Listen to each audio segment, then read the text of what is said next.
Hey guys, we're out in the garden. Wanted to plant up some Tiny Tuff Stuff Hydrangeas by Proven Winners today. So I thought I would take you along on the process and maybe share some tidbits of information along the way that we've learned about these plants and how you may want to incorporate them in your garden.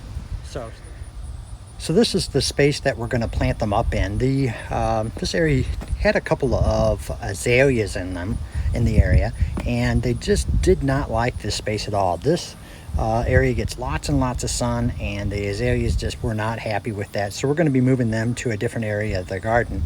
But as you can see, we got a spot here that the plants were, and then here is where we had those two azaleas. So what I did was dug those up and then put some garden soil in there and really worked up the ground really nice, so that these plants will be really happy there. And we're going to be putting these Tiny Tuff Stuff Hydrangeas in their place. These guys like the sun, they're super hardy, and they should do really fantastic. But one thing I wanted to talk to you guys about before we get started on planting these up is about planning your space.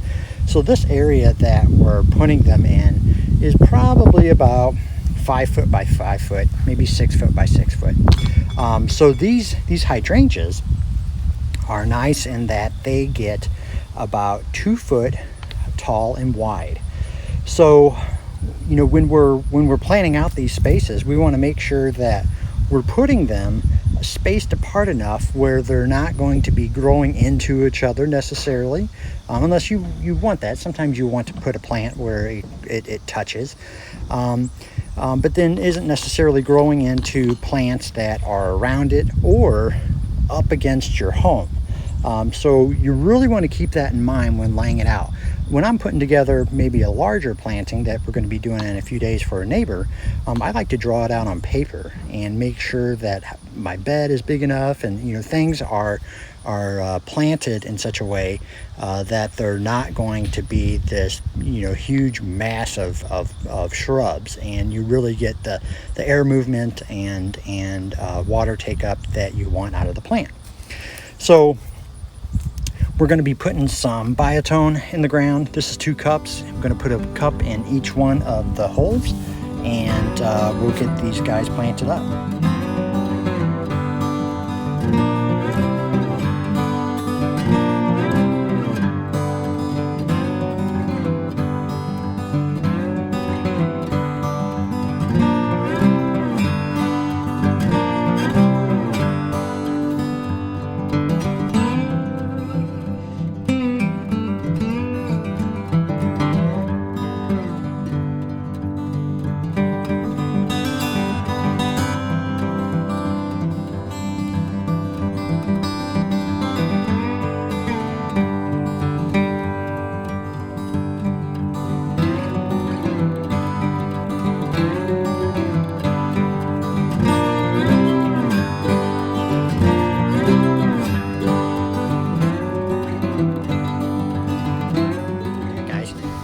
So that's really it, guys. It's a simple process.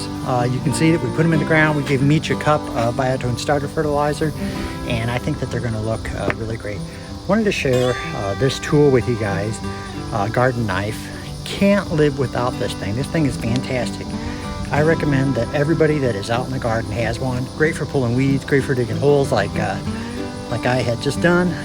So I'll put a link below where you guys can check the one that I have out. This is a Fisker's, but I really like them. So what we'll do is I'm going to work this ground a little bit with another cool tool that I like, a garden weasel.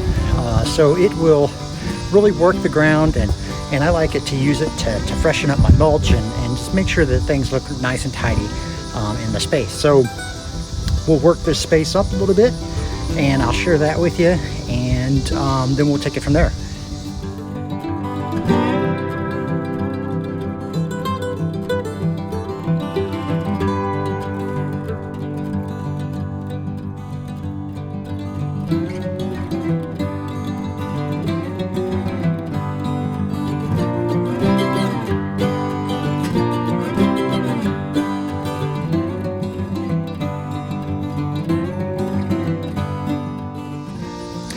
guys, doesn't that look fantastic? We worked up the ground there with the garden weasel. It's nice and fresh. These guys are going to be happy in this spot. You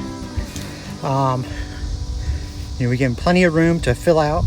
They're going to fill out the space really, really well. These are quart size that I planted. Next year, when they flush out in the spring, they'll probably be about the size of what you can get with a gallon size. And then the next year, they may be closer to the 3-gallon size. So they look fantastic. I'm really happy with them. So happy with how these turned out, guys. They look fantastic. What I'll do is I'll link below the garden weasel, the Tiny Tuff Stuff Hydrangeas, and the garden knife that we used. Really recommend you guys check those out. And you know, key things when planting shrubs, perennials, anything, is look at that spacing and make sure that your plants are spaced properly so that you don't have issues up against your landscape, your hardscape, your home, trees, shrubs, other plants in the area. Just check that out and always read the label. So until next time, guys, we'll talk to you later. Bye-bye.